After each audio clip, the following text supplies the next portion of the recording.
Now I'm going to continue along here doing little things to this portfolio, and then we're going to wrap it up, and I'll show you exactly how to close things up when we're all done.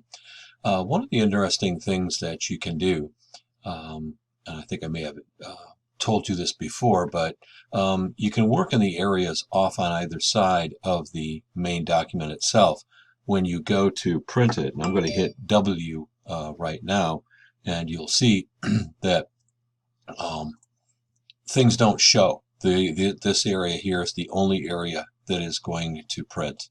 But you have the access to work off in these areas on either side. If you're trying to amass images that you're going to be placing into the document itself, you can always take and just simply make a copy of the next one that you're going to be using in line and do an edit and a copy. And I'm going to go down to this tabloid page here, and I'm going to do a right-click paste, which will allow me then to move these off to the side. I can come back in later then. Let's go back up to this one here and zoom in.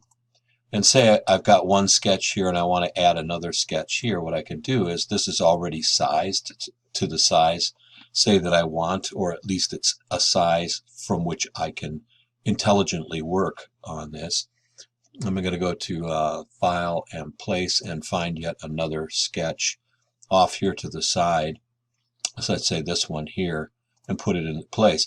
See, what it did was it brought it in at exactly the same size as this one, so I didn't have to resize everything. That can come in really handy when you're doing stuff. So I'm going to hold off here for a little bit, get some things in place, and then I'm going to show you one other trick, which is a thing called text wrap. So that in just a minute. So for the sake of this continuing little demonstration, let's say that you have completed your portfolio to date. You've got 9 pages. And you decide that you want to change something about the very first page.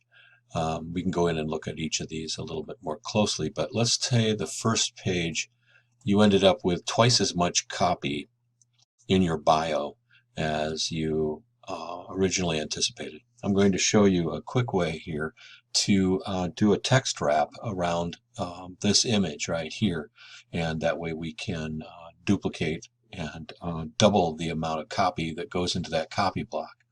Now first, in order to do that, what you're going to have to do is we're going to go to Layers. We're going to have to take this photograph out of the Images area and put it into the text area. So what I'm going to do is I'm going to do Edit and Cut. I'm going to lock up the images because I don't want to work in them any longer. And I'm going to go back into text now, and I'm going to do Edit, and I'm going to do Paste in Place. And you'll notice that the bounding box around the copy, or the text, or sorry, around the image now indicates that it's the same color as the text bounding box. That means that this image is now in the text layer. We can do something kind of interesting with this now. We can take and we can move the image off to the side over here, and we can put the copy on top of it like so. And then what we can do is we can go to an image or area called the text wrap. I've brought this up already. It's easy enough to find. You go into Window and you find text wrap, which is checked here. And what you do then is you click this little indicator here, which means, okay, I want to wrap the text around this image. I don't want it to be on top of the image or behind the image. I want it to be wrapped around the edges of it. And then what you can do is you can up the padding around it. So what I'm doing at the moment is I'm going to take this image and this copy at the same time, and I'm going to wrap them. There, now you can see that the copy is now running around the image. The image itself is spared out an area in the copy. And I can go in and I can up the size of the padding in that image so that the text actually wraps around the outside of it. I'm going to pause for a second so that we can, I'll get you to see what this really looks like when I get it all done. So I have resized the image of Sid here and placed him inside of the actual copy block. And you can see that the text is running quite tight to the bottom of the image and off to the bottom. If you want to, and it's beginning to obscure things a little bit because of the shading that I added around the image itself.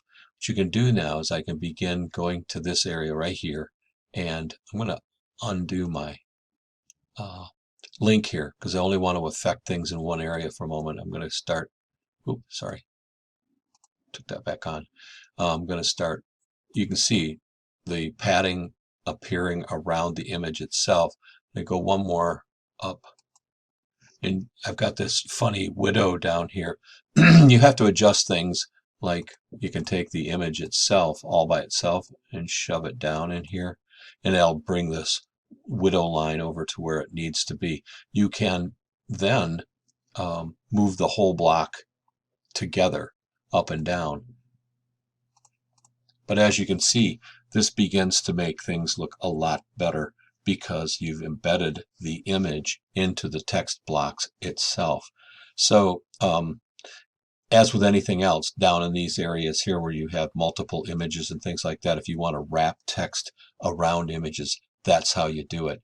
Take the image out of the image area and embed it into the text layer, and then use the text wrap feature to wrap the copy around the text. Anyway, so hold off here a minute, and then we will talk about wrapping this up.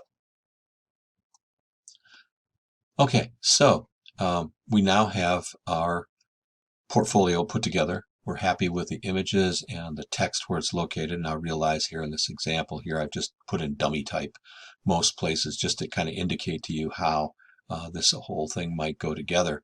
I've added the same effects around all of the images themselves so that everything has a drop shadow. We'll go in here and take a closer look at some of these. The pages are all numbered because of the master pages we set up at the beginning.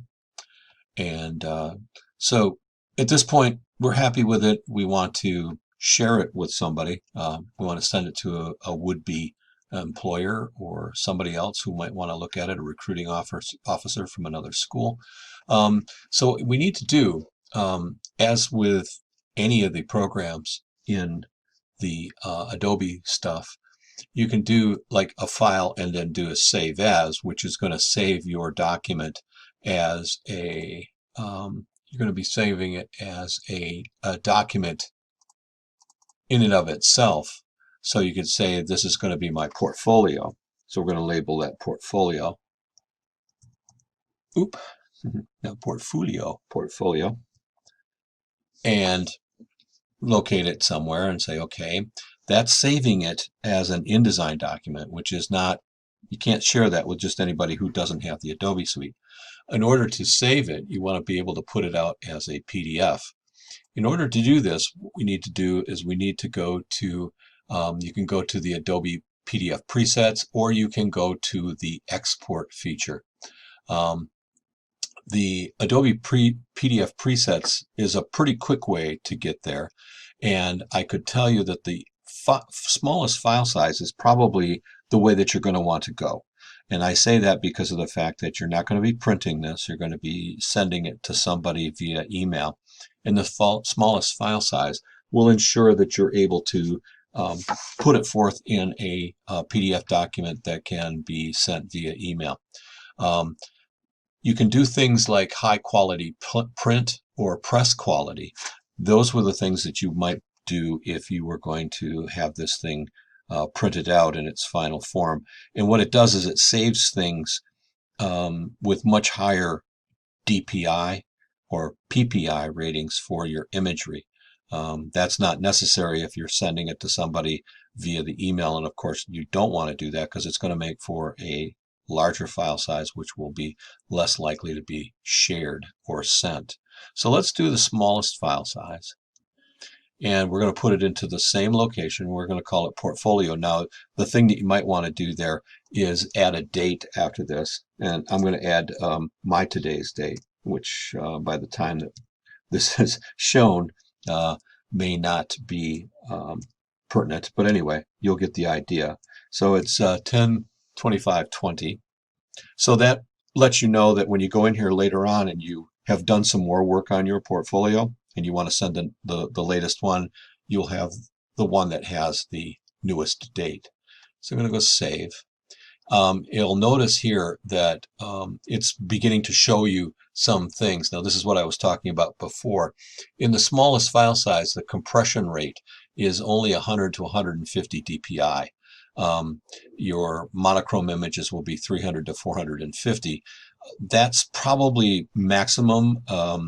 Most computers deal with anywhere from 72 to 96 dpi.